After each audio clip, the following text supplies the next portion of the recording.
பொங்கல் தொடர் விடுமுறையை முன்னிட்டு கும்பக்கரை அருவியில் சுற்றுலா பயணிகள் குவிந்து வந்தனர். இதனைத் தொடர்ந்து காவல்துறையினர் பாதுகாப்பு பணியில் ஈடுபட்டனர்.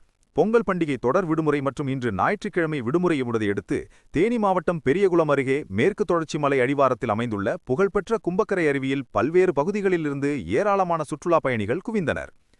தைத்திருநாளான பொங்கல் பண்டிகையை முன்னிட்டு தமிழக அரசு தொடர் விடுமுறை அறிவித்திருந்த நிலையில் இந்த விடுமுறையை பயன்படுத்திக் கொண்டு தமிழகத்தின் பல்வேறு மாவட்டங்களைச் சேர்ந்த சுற்றுலா பயணிகள் குடும்பத்துடன் கும்பக்கரை அருவிக்கு வருகை தந்தனர். காலை முதலே சுற்றுலா பயணிகள் நீண்ட வரிசையில் காத்திருந்து அருவியில் குளித்து மகிழ்ந்தனர். குழந்தைகள் முதல் முதியவர்கள் வரை அனைவரும் உற்சாகத்துடன் நீராடி பண்டிகையை கொண்டாடினர்.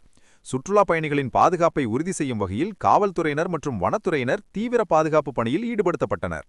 அருவிப்பகுதி முழுவதும் கூடுதல் காவல் பணியாளர்கள் நியமிக்கப்பட்டு பொதுமக்களின் உடைமைகள் பாதுகாப்பாக இருக்கவும் குழந்தைகள் பாதுகாப்புடன் இருக்கவும் காவல்துறையினர் அறிவுறுத்தினர். மேலும் பெற்றோர்கள் தங்கள் குழந்தைகளை தனியாக விடாமல் கவனமாக பார்த்துக் கொள்ள வேண்டும் என்றும் மதுபானம் அருந்திமிட்டு அருவிக்குள் செல்வதை தவிர்க்க வேண்டும் என்றும் காவல்துறையினர் தொடர்ந்து அறிவுறுத்தி வந்தனர். மது அருந்தி அருவிக்கு வந்தவர்களை கண்டறிந்து அவர்களை நீராட அனுமதிக்காமல் தடுத்து நிறுத்தும் நடவடிக்கையிலும் காவல்துறையினர் தீவிரமாக ஈடுபட்டனர். அருவிப்பகுதியில் கண்காணிப்பு கேமராக்கள் மூலம் தொடர்ந்து கண்காணிப்பு மேற்கொள்ளப்பட்டு அவசர நிலை ஏற்பட்டால் உடனடியாக உதவி செய்யும் வகையில் பாதுகாப்பு குழுக்கள் தயார் நிலையில் வைக்கப்பட்டிருந்தன. இதனால் சுற்றுலா பயணிகள் பாதுகாப்பாகவும் நிம்மதியாகவும் குளித்து மகிழ்ந்தனர்.